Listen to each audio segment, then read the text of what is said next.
Hello student, good morning. मैं गोकुल आज आपके लिए इस वीडियो में लेके आया हूँ क्लास 9th विज्ञान चैप्टर 11 कार्य ऊर्जा वर्क एंड एनर्जी। इसका आज हम पार्ट 6 पढ़ने वाले हैं और इस पार्ट में हम पढ़ेंगे किसी ऊंचाई पर एक वस्तु के गुरुत्वीय स्थिति ऊर्जा का गणितीय व्यंजक है वो किस प्रकार से प्राप्त किया जाता है, इसके बारे में हम इस वीडियो के अंतर्गत चर्चा करने वाले हैं। तो ध्यान से देखना इसको। किसी ऊंचाई पर एक वस्तु के गुरुत्वीय स्थिति ऊर्जा का गणितीय व्यंजक। अब देखना इसमें, माना m द्रव्यमान की एक वस्तु है, कुछ बातें हैं। तो m द्रव्यमान की एक वस्तु है, उस m द्रव्यमान की वस्तु को पृथ्वी से h ऊंचाई पर उठाया जाता है। h ऊंचाई पर m द्रव्यमान की वस्तु है। जैसे मान लो ये कोई m द्रव्यमान की वस्तु है, इस m द्रव्यमान की वस्तु को पृथ्वी की सतह से h ऊंचाई पर उठाया जाता है। ठीक है। इस वस्तु को जमीन से ऊपर उठाने के लिए एक बल की आवश्यकता होती है। ठीक है। तो किसकी आवश्यकता होगी? बल की आवश्यकता होगी। जब वही वस्तु है, इस वस्तु को m द्रव्यमान की वस्तु है, उसको पृथ्वी की सतह से h ऊंचाई पर उठाने के लिए जब उठाया जाता है तो हमें किसकी आवश्यकता होती है? बल की आवश्यकता होती है। और ये जो बल होता है वो वस्तु के भार के बराबर होता है। यह बल किसके बराबर होता है? वस्तु के भार के बराबर होता है। किसके भार के बराबर होता है? वस्तु के भार के बराबर होता है। ठीक। अतः न्यूनतम आवश्यक बल हम क्या लिख सकते हैं? अतः न्यूनतम आवश्यक बल F बराबर mg। ध्यान से देखना इसको।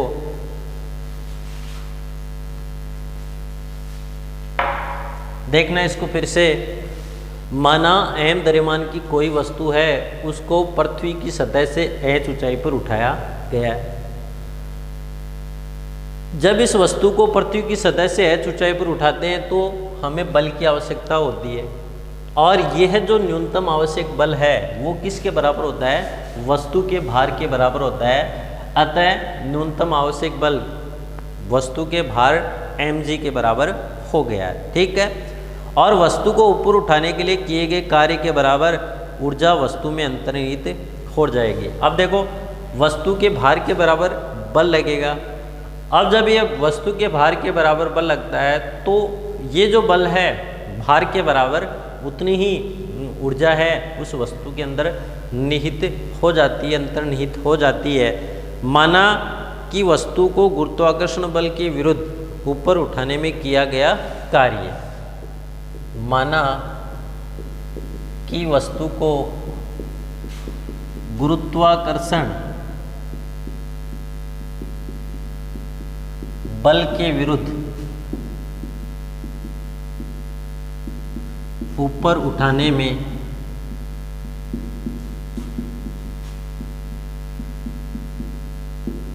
किया गया कार्य। किस बल के विरुद्ध? गुरुत्वाकर्षण बल के विरुद्ध ऊपर उठाने में किया गया कार्य W है। ठीक है। तो किया गया कार्य W बराबर बल इंटू बल की दिशा में विस्थापन। ये तो होता है किया गया जो कार्य है वो किसके बराबर होता है? बल इंटू बल की दिशा में विस्थापन। तो हमने देखा था कि न्यूनतम आवश्यक बल जो होता है वस्तु के भार के बराबर, तो बल F इंटू बल की दिशा में विस्थापन। तो बल की दिशा में विस्थापन यानी बल हम ऊपर की तरफ लगा रहे हैं तो वस्तु में विस्थापन भी ऊपर की तरफ होगा। इसका मतलब जो विस्थापन हुआ है वो उसकी ऊंचाई के बराबर होता है। तो हम लिख सकते हैं एफ एच। तो एफ किसके बराबर है? M G into H. तो हम लिख सकते हैं mgh। तो किया गया कार्य है वो किसके बराबर होता है, वस्तु के भार के बराबर होता है।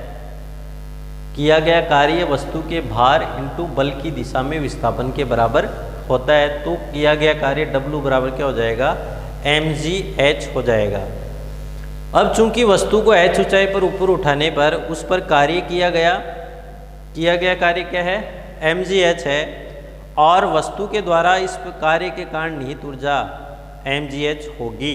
ध्यान रखना, जब कार्य वस्तु पर होता है तो ये कार्य किसके बराबर होता है, उसकी स्थितिज ऊर्जा के बराबर होता है। तो उसकी स्थितिज ऊर्जा भी क्या होगी, mgh होती है। अतः वस्तु द्वारा उपार्जित यह ऊर्जा mgh स्थितिज ऊर्जा EP है, जो कि गुरुत्वीय स्थितिज ऊर्जा है। तो ये किया गया कार्य किसके बराबर होता है, EP बराबर W बराबर EP बराबर mgh। इसमें आपको यही बातें ध्यान में रखनी है कि फिर से देखना इसमें कि m द्रव्यमान की एक वस्तु है, उसको h ऊंचाई पर ऊपर उठाया जाता है। तो ऊपर उठाने के लिए हमें बल की आवश्यकता होती है, और ये बल जो है न्यूनतम आवश्यक बल किसके बराबर होना चाहिए, वस्तु के भार के बराबर होता है। माना एक वस्तु को गुरुत्वाकर्षण बल के विरुद्ध ऊपर उठाने पर किया गया कार्य W है, तो किया गया कार्य W किसके बराबर होता है, बल इंटू बल की दिशा में विस्थापन।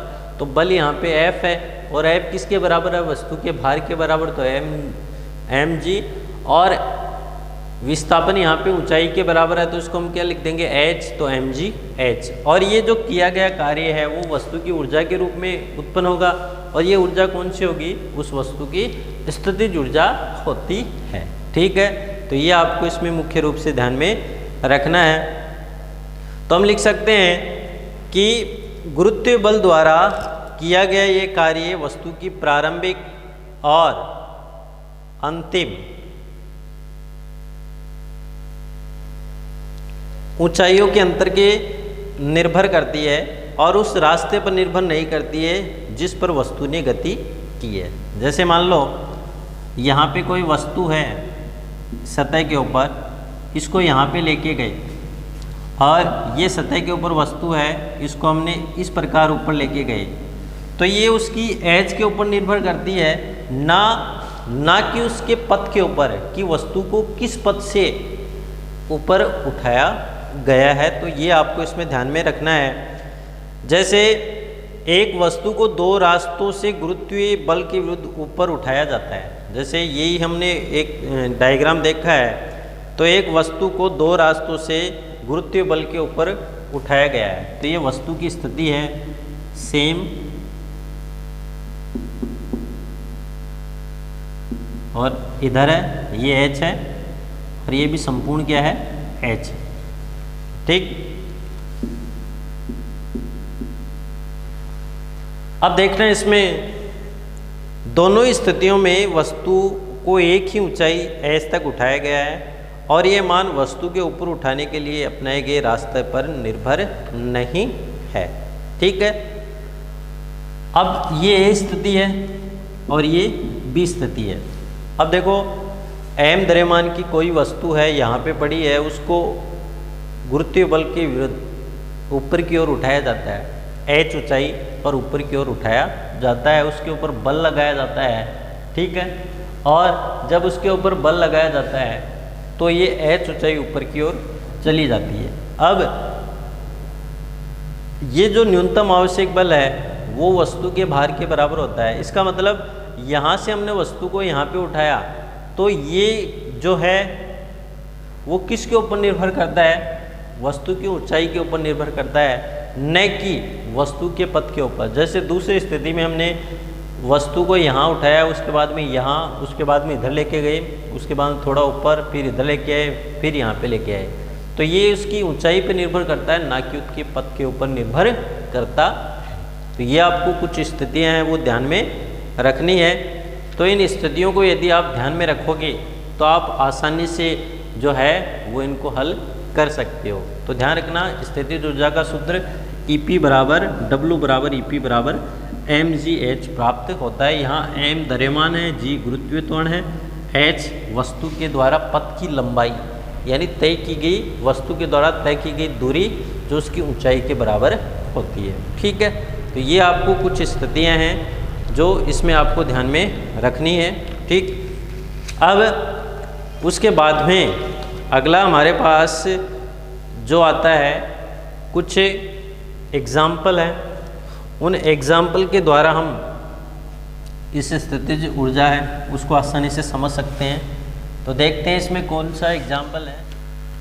अब एक क्वेश्चन के द्वारा हम इसको और अधिक किस प्रकार से समझ सकते हैं, तो एक क्वेश्चन करते हैं जिससे हमें पता चलेगा कि हम स्थितिज ऊर्जा की गणना किस प्रकार से जो है वो कर सकते हैं। तो क्वेश्चन हमारे पास है, एक 50 किलोग्राम द्रव्यमान की वस्तु में एक 50 किलोग्राम द्रव्यमान की वस्तु में, तो वस्तु का द्रव्यमान कितना है 50 किलोग्राम द्रव्यमान की वस्तु में कितनी ऊर्जा होगी यदि उसे जमीन से, कितनी ऊर्जा होगी यदि उसे जमीन से, यानी उस वस्तु में कितनी ऊर्जा होगी यदि उस वस्तु को जमीन से 10 मीटर ऊपर उठाया जाता है, जमीन से 10 मीटर ऊपर उठाया जाता है। ठीक है, और आपके पास जी का मान दे रखा है 9.8 मीटर प्रति सेकंड स्क्वायर, ये आपको जी का मान दे रखा है। तो हमें देखो ज्ञात करना है, द्रव्यमान दे रखा है, जो दिया है वो लिखना है। सबसे पहले वस्तु का द्रव्यमान, वस्तु का द्रव्यमान m 50 किलोग्राम ये दे रखा है। ऊंचाई h दे रखी है, ऊंचाई h कितनी दे रखी है 10 मीटर, और g का मान हमारे पास दे ही रखा है, कितना दे रखा है 9.8 मीटर प्रति सेकंड स्क्वायर। तो हमें ज्ञात क्या करना है, स्थितिज ऊर्जा, स्थितिज ऊर्जा EP हमें क्या करनी है, ज्ञात करनी है। EP का सूत्र होता है mgh, ये तो होता है। अब हम मान रखो m का मान कितना है 50 इंटू जी का मान 9.8 इंटू 10, तो इसको गुणा करेंगे तो कितना हो जाएगा 500 इंटू 9.8। तो 9.8 को यदि हम 500 से गुणा करते हैं तो कितना आता है 4900 जूल। तो EP का मान कितना प्राप्त होता है, यानी वस्तु की जो स्थितिज ऊर्जा है उस स्थितिज ऊर्जा का मान कितना प्राप्त होता है 4900 जूल। और यदि इसको किलो जूल में लिखें तो हम लिख सकते हैं 4900 बटा 1000, तो कितना हो जाएगा 4.9 किलो जूल। तो हम किलो जूल में भी इसका मान निकाल सकते हैं और सामान्यतः जूल में भी इसकी स्थितिज ऊर्जा है उसका मान निकाल सकते हैं। अतः वस्तु में निहित स्थितिज ऊर्जा, अतः वस्तु में निहित स्थितिज ऊर्जा EP बराबर कितना होगा 4900 जूल होगी। तो ये आप इस प्रकार से यदि इस टाइप के क्वेश्चन आए तो हम इसको हल कर सकते हैं। ठीक है, अब अगला पॉइंट आता है ऊर्जा संरक्षण का नियम। तो ऊर्जा संरक्षण का नियम क्या कहता है, इसको हम कैसे समझ सकते हैं, किस प्रकार से परिभाषित कर सकते हैं। तो ऊर्जा संरक्षण का नियम, तो ऊर्जा संरक्षण का नियम कहता है कि ऊर्जा को ना तो उत्पन्न किया जा सकता है और ना ही नष्ट किया जा सकता है, बल्कि एक रूप से दूसरे रूप में रूपांतरित किया जा सकता है। ऊर्जा संरक्षण का नियम, ठीक है। अब ऊर्जा संरक्षण का नियम कहता क्या है कि ऊर्जा केवल एक रूप से दूसरे रूप में रूपांतरित हो सकती है। ऊर्जा को ना तो उत्पन्न किया जा सकता है और ना ही नष्ट किया जा सकता है। तो ये आपको इसका नियम ध्यान में रखना है। तो ऊर्जा के रूपांतरण से पहले और रूपांतरण के पश्चात कुल ऊर्जा सदैव अचर रहती है, ठीक है। ऊर्जा के रूपांतरण से पहले, ऊर्जा के रूपांतरण से पहले तथा रूपांतरण के पश्चात कुल ऊर्जा सदैव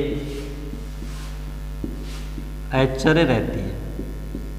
इसका मतलब ऊर्जा को ना तो उत्पन्न किया जा सकता है और ना ही नष्ट किया जा सकता है, बल्कि एक रूप से दूसरे रूप में रूपांतरित किया जा सकता है। तो ऊर्जा संरक्षण का नियम प्रत्येक स्थिति और सभी प्रकार के रूपांतरों में मान्य है। ऊर्जा संरक्षण का नियम प्रत्येक स्थिति तथा सभी प्रकार के रूपांतरणों में मान्य है, ठीक है। तो ये आपको इनकी स्थितियां हैं वो ध्यान में रखनी है कि ऊर्जा को ना तो उत्पन्न किया जा सकता है और ना ही नष्ट किया जा सकता है। अब अगला हमारा पॉइंट है ऊर्जा संरक्षण के नियमों की व्याख्या।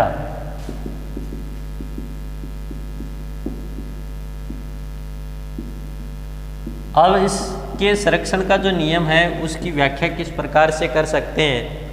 तो ऊर्जा संरक्षण के नियम के अनुसार किसी भी सिस्टम की ऊर्जा हमेशा अचर रहती है। ऊर्जा को बनाया नहीं जा सकता है या ख़त्म या विनाश नहीं किया जा सकता है। यानी ऊर्जा को हम ना तो बना सकते हैं या हम उसको ख़त्म कर सकते हैं और या ना हम इसको विनाश कर सकते हैं, ना हम इसको नष्ट कर सकते हैं, बल्कि हम क्या कर सकते हैं, उसका केवल स्वरूप बदल सकते हैं, उसका रूप बदल सकते हैं, उसको एक रूप से दूसरे रूप में उसको रूपांतरित कर सकते हैं। तो ये कुछ स्थितियां हैं जो ऊर्जा संरक्षण से रिलेटेड है, वो हमें ध्यान में रखनी है। तो फिर से देखना इसमें कि ऊर्जा संरक्षण का जो नियम है वो कहता है कि ऊर्जा को ना तो रूपांतरण किया जा सकता है, ना ही उसका विनाश किया ऊर्जा को ना तो उत्पन्न किया जा सकता है और ना ही उसका नष्ट किया जा सकता है, बल्कि एक रूप से दूसरे रूप में उसको रूपांतरित किया जा सकता है। तो रूपांतरण से पूर्व और रूपांतरण के पश्चात जो ऊर्जा है वो सदैव अचर रहती है, उसमें किसी प्रकार का परिवर्तन नहीं होता है। तो ये सब ऊर्जा संरक्षण के नियम के आधार पे हम इसको समझ सकते हैं। अब हमारा जो अगला वीडियो होगा तो हम ऊर्जा संरक्षण के नियमों की व्याख्या को कुछ उदाहरणों के द्वारा समझेंगे कि हम कुछ उदाहरण लेके ऊर्जा संरक्षण के नियम किस प्रकार से उसको जान सकते हैं, उसको समझ सकते हैं, उसके बारे में हम अगले वीडियो के अंतर्गत चर्चा करने वाले हैं।